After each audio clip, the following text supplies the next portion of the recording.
Bonjour à tous, nous sommes le 6 février 2024 à Boué, juste à côté d'Agen, dans le parc de Passeligne. C'est un parc à vocation de protection de la nature.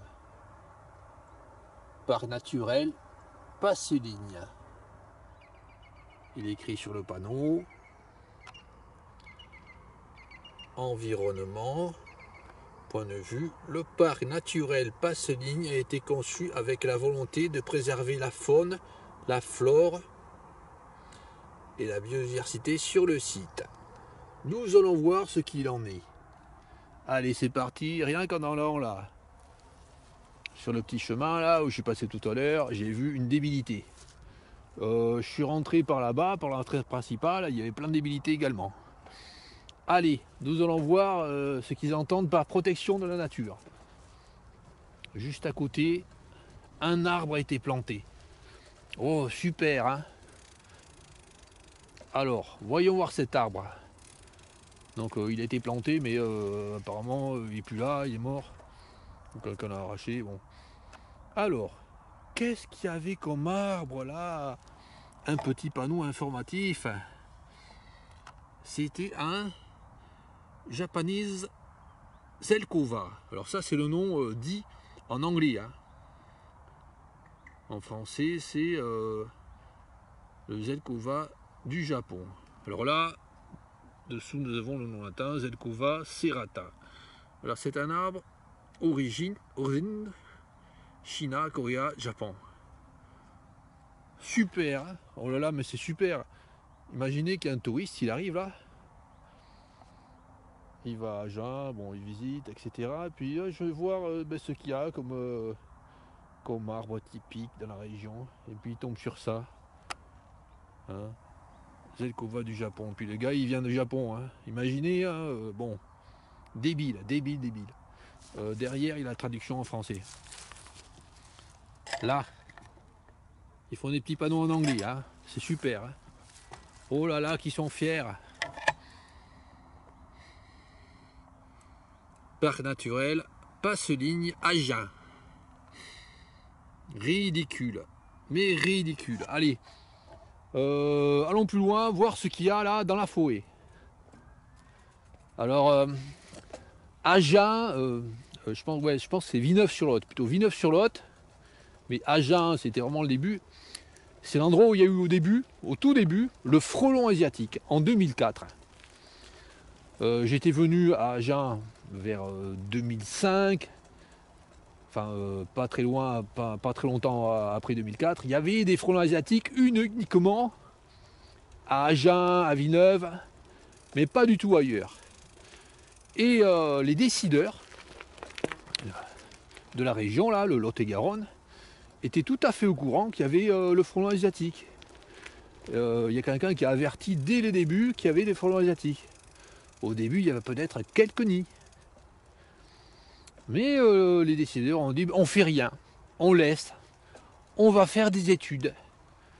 On va appeler les chercheurs et puis les chercheurs, ils vont chercher. Alors les chercheurs, ils ont cherché.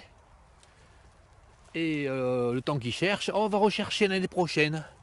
On va rechercher. Eh ben, le frelon asiatique s'est répandu. Alors là, qu'est-ce qu'on voit là dans l'arbre 50 cm au moins de hauteur. Le nid là. Et largeur au moins 40 cm. Un nid de frelon asiatique. Bon, là, il a été déserté hein, puisqu'il a fait froid. Et nous sommes en février. Un nid à frelon asiatique. Qu'est-ce qu'on voit plus loin? On va un peu plus loin là. Là, il y en a un là. Et à peine à même pas 100 mètres plus loin, nous avons un autre nid à frelon asiatique. Alors au début, il y avait des nids à frelon asiatique partout. Et puis on en découvrait des très gros. Hein. Et puis j'ai demandé au gars qui s'occupe de l'environnement, oh, vous l'avez pas trouvé celui-là? Ah non, je ne l'ai pas trouvé. Est-ce que vous avez cherché? Non, j'ai pas cherché. Alors comment tu veux trouver si tu cherches pas? complètement tarés. Ils n'ont pas cherché, donc ils n'ont pas trouvé. Là, celui-là, il est vraiment énorme. Hein. Énorme, énorme. Ouais, il fait au moins 80 cm de hauteur. Donc le frelon asiatique s'est répandu suite à des décisions débiles. On dirait que c'est des décisions voulues. Hein. Pire que ça, ils ne savent même pas pourquoi ils ont fait ça, les gars. Hein. C'est par débilité, hein, je pense. Hein.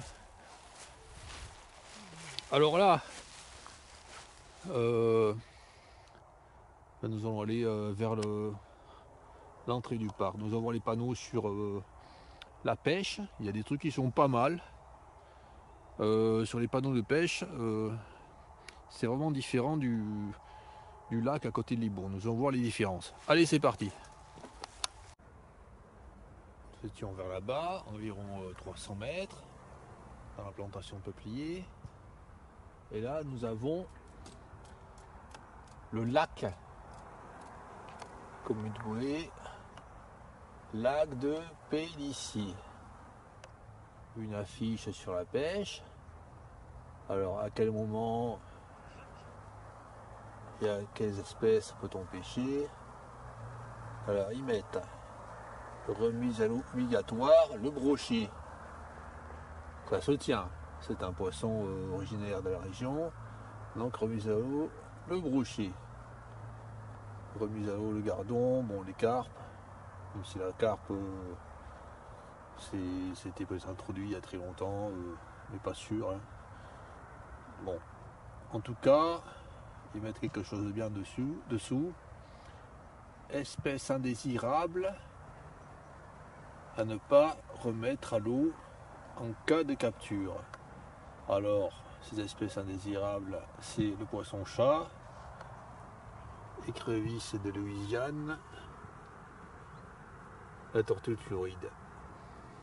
Ils devraient mettre également le silure.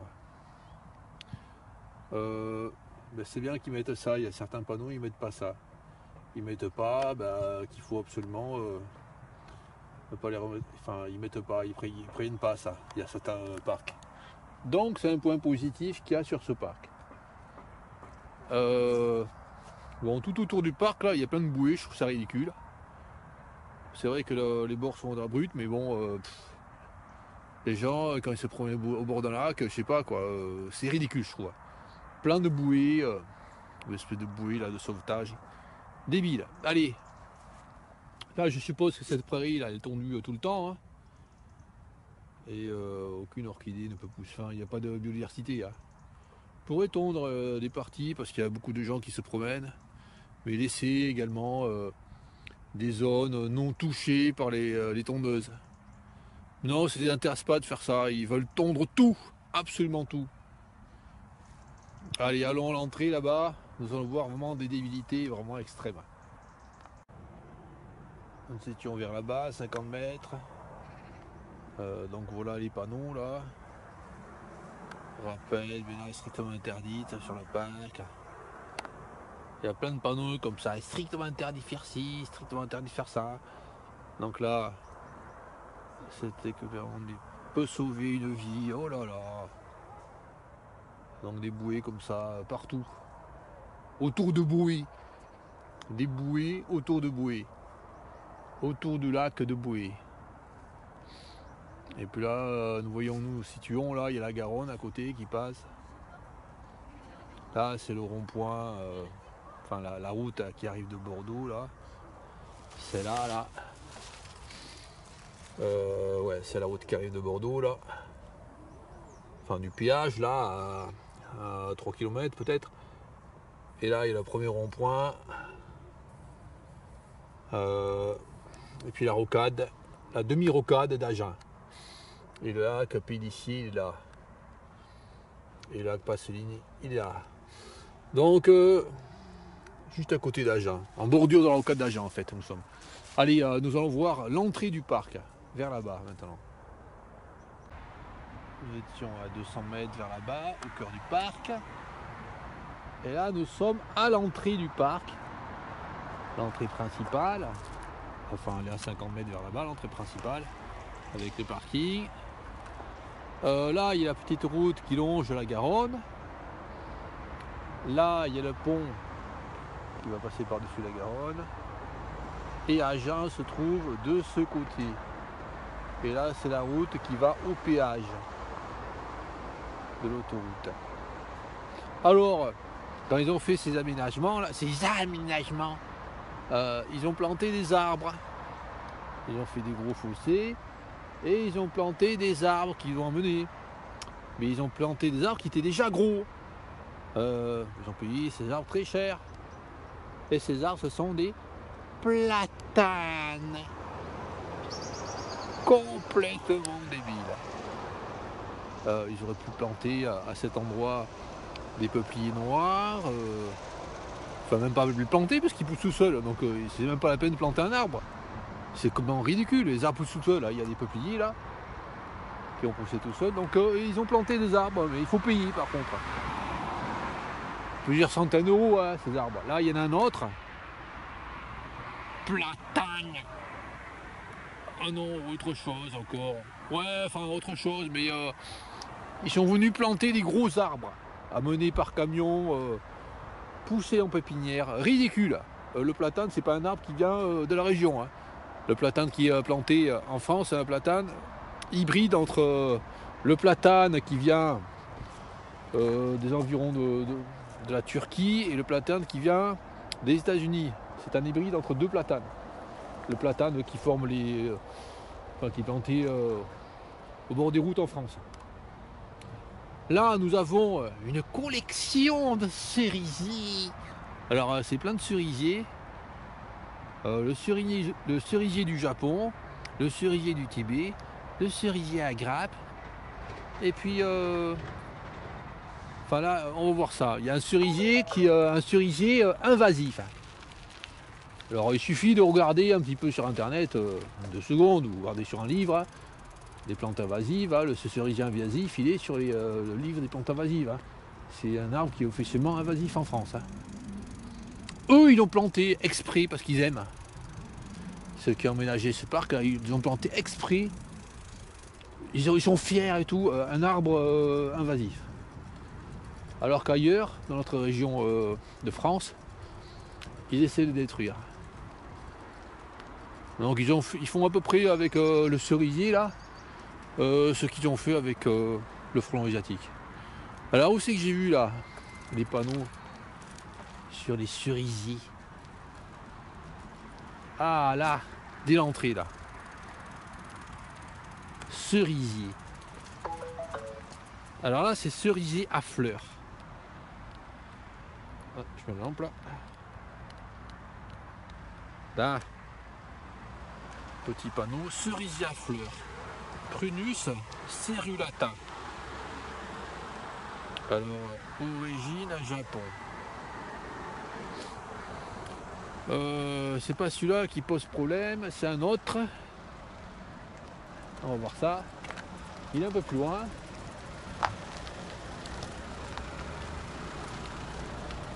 Mais ces autres cerisiers là, ils sont potentiellement invasifs. Hein.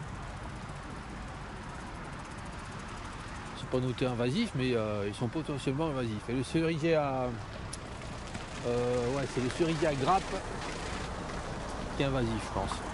Nous allons voir ça. Non, c'est le cerisier tardif, je veux dire, qui est invasif. Hein. Le cerisier tardif vient des États-Unis et il est invasif en France. Là, ils en ont planté là dans ce parc. On va voir ça. Hein. Je vais essayer de retrouver. Hein. Il y en a plusieurs. Hein. Ils sont fiers hein, de leur débilité extrême. Alors, ah là, c'est peut-être celui-là. Là.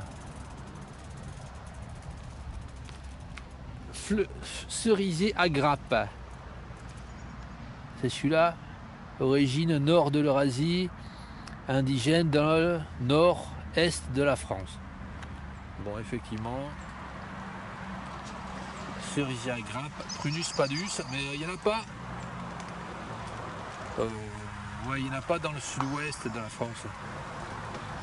Là, non, il n'y en a pas dans le sud de la France. Très peu, je ne connais pas naturellement. Donc ils ont introduit un cerisier là qui n'y a pas normalement de manière naturelle à cet endroit. L'autre, ouais, c'est celui-là là, qui est invasif. Donc là, ça va, celui-là n'est pas invasif, le cerisier à grappe. Mais c'est celui-là. Là, si on remet la lampe, là, le panneau du cerisier tardif. Alors les gars, ils savent tout à fait hein, qu'il vient des États-Unis, hein, ils montrent là la carte de répartition géographique. Eux, ils sont fiers. Ah, on a des cerisiers tardifs ici, c'est génial. Donc je vais montrer ce qu'ils disent. Hein. Là, en cherchant sur internet ce qu'on trouve. Hein. J'ai cherché tout à l'heure, j'ai fait des captures images. Nous allons voir ça.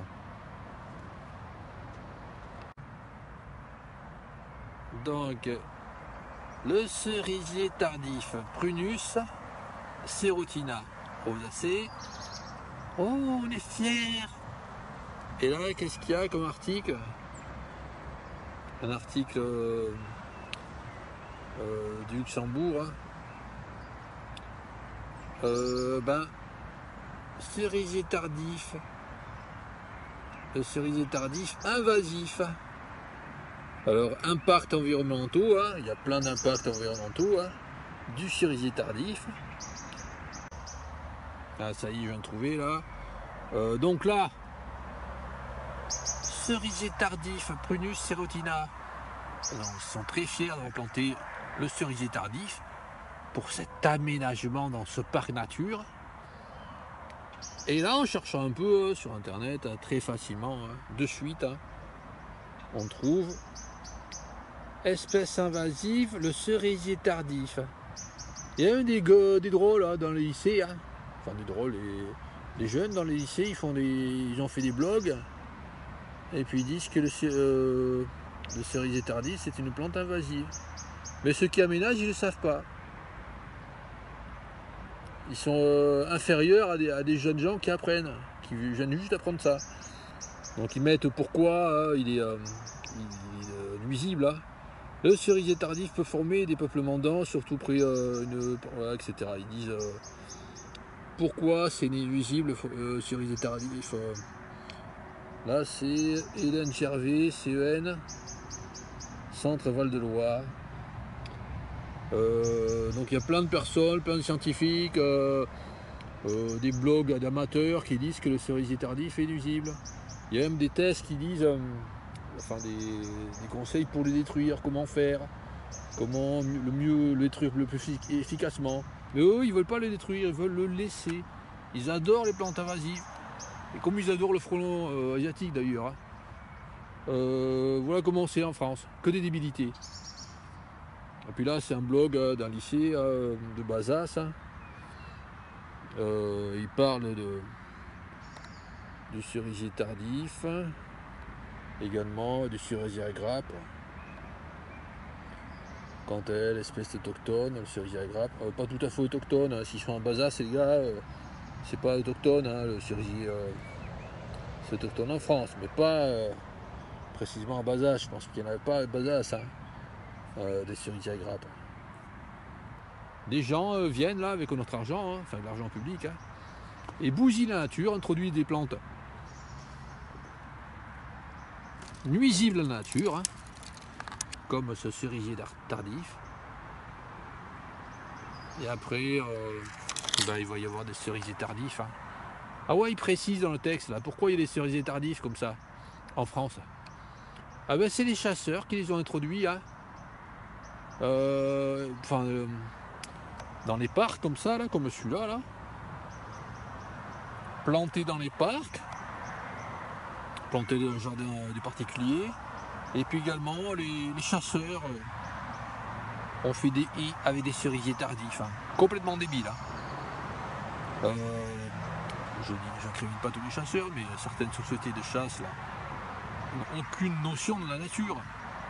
Il y a plein de cerisiers, il y a d'autres cerisiers qui sont sauvages en France, mais eux, ils ont choisi de mettre le cerisier tardif. Parce que c'est américain, ils aiment bien. pour les petits oiseaux, tout ça. Enfin, ils sont débiles.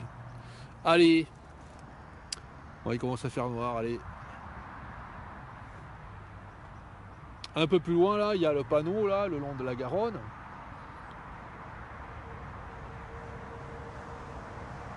Le panneau avec le silure. J'ai fait une vidéo sur ce panneau, il n'est pas changé, c'est toujours le même panneau. Hein.